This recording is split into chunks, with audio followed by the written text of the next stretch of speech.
Hi there. It's Karen Whiting again, and I'm talking about another one of the 12 books of Christmas joy for this year. This one is Surrender the Joy Stealers by Doris Swift. She's a wonderful person and friend. Had lunch with her yesterday. So I just want you to think about that. The subtitle is Rediscover the Jesus Joy in You, because that's where it comes from.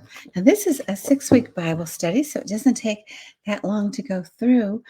And it's based on John chapter 15, which is all about Jesus talking about abiding in him and he abides in God. So we have this relationship, and about the vine, that if we are on the vine, part of the vine, and we can produce fruit, it's because we're connected to Jesus, who is the vine.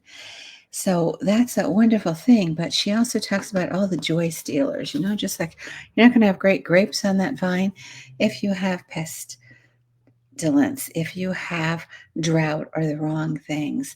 Those are fruit growing stealers. Where to get from the analogy of that? We're going to be looking at the joy stealers that cause a problem with your joy and what's happening with it. So that's something to do. And she does it in 6 weeks and there are words that she has.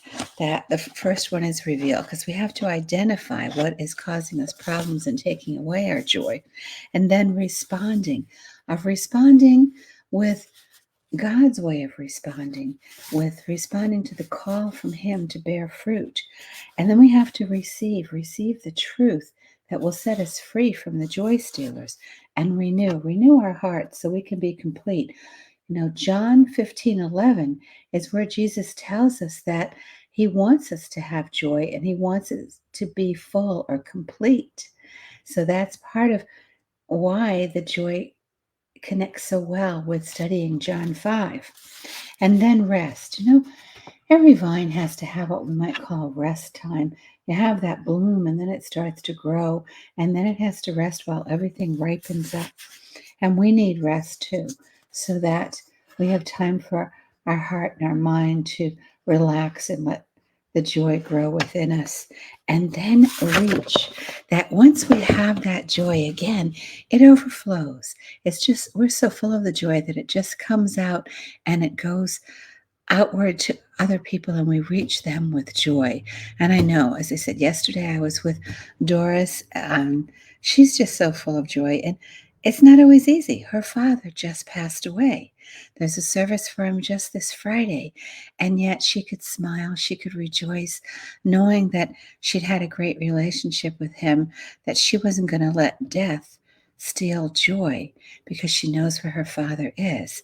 And she's not going to let other things happen like that. And it doesn't mean she didn't. She faced bullies in her life. She had worked in a bank when bank robbers came in. She's had all sorts of interesting activities happen.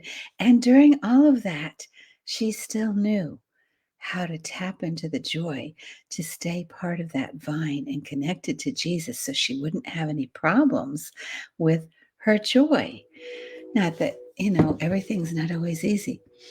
And not that it was, but it means she knew and learned how to overcome by sticking close to the word, by the Bible study that she's providing for so many people to do. She's also a speaker, so if you need a speaker on joy, she and many of the authors in these books of joy are speakers. I've spoken internationally over in China and Russia and other places. So just remember that, and remember to comment, and also go to the Christmas Joy Shop on my website so you can sign up for the freebies. And when you do that, that also enters you into the drawings for free books.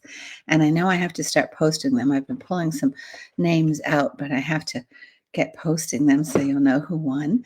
And I thank you so much for tuning in today, and I'll see you tomorrow. So let me go up and end this, and have joy today and rejoice